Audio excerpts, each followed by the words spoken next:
we definitely see this technology and AI as a tool, not a solution. And I think there are specific use cases where this can come into play, but not necessarily across the board for all denials and all denial reasons. One population, for example, is maybe level of care determination and downgrade situations where the model can utilize the clinical criteria within the chart and the documentation in the chart, as well as the 835 data from the payer to determine whether that is likely to be denied at that level of care or downgraded for that DRG. So I think that's a strong case from an inpatient perspective.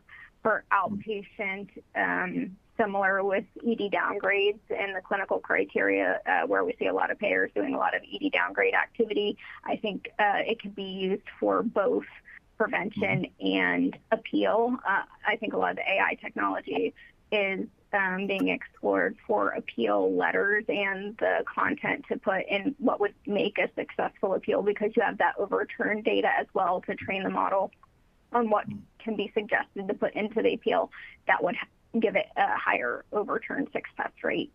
And then, of course, AI on denial activity for things related to diagnosis codes and medical necessity.